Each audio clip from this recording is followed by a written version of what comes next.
اس وقت ہمارے ساتھ آیت اللہ حمید الحسن صاحب قبلہ ہیں اور ایک بزرگ عالم دین کا میسج اور ان کا پیغام ہمارے لیے مشعل راہ ہوتا ہے.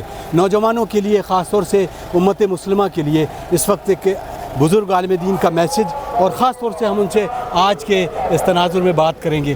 علامہ کا خطاب ہے اور آپ کے بہت قریبی آپ کے دوست رہے اور ایک جن کی خطابت کے لوگوں نے چرچے رہے ہیں، تو کس طرح کے تاثرات ہیں اور کیسے آپ کا پیغام ہمارے چینل کے ذریعے؟ دیکھیے، چونکہ میں ابھی بگرا سے واپس آ رہا ہوں، جزاک اللہ. بہت تھکا ہوا ہوں، تو خالی شرکت کرنے کے لیے آ گیا. بگرا میں بڑے پروگرام چلتے ہیں، آپ کو معلوم. تو وہاں میں نے کل رات کو مجلس پڑھی تھی، آج صبح چلا. خیر، تو ظاہر ہے کہ مولانا اطہر صاحب ہمارے بہترین دوست تھے، اور خطابت ان کی وہ تھی کہ جو تمام دنیا کے لیے ہوتی تھی. اسلام کا پیغام ساری دنیا کے لیے ہے، اس کے خطیب جو بھی ہیں ان کا پیغام سب کے لیے ہو، اور اس کے اندر کسی قوم کا فرق نہیں ہونا چاہیے. ملت کا فرق اسلام ساری دنیا کے لیے بہتر تعلیم دینے کا ایک مذہب دین ہے.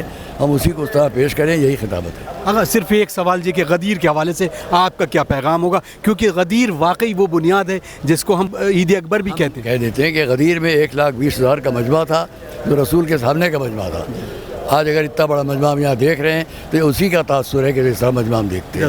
بہت شکریہ، بہت شکریہ. ناظرین، آپ نے سماعت فرمایا. یقیناً ہم دعاؤں میں اس بات کی دعا بھی کرتے ہیں کہ خدا را ان کا سایہ ہمارے سروں پہ قائم رہے، تاکہ ان کے جو بتائے ہوئے نسخے ہیں، بتائے ہوئے کلمات ہیں، اس کو ہم نمونے عمل بنا کر اپنی زندگی کو آگے معصومین علیہ الصلوۃ والسلام سے جوڑ کے رکھیں.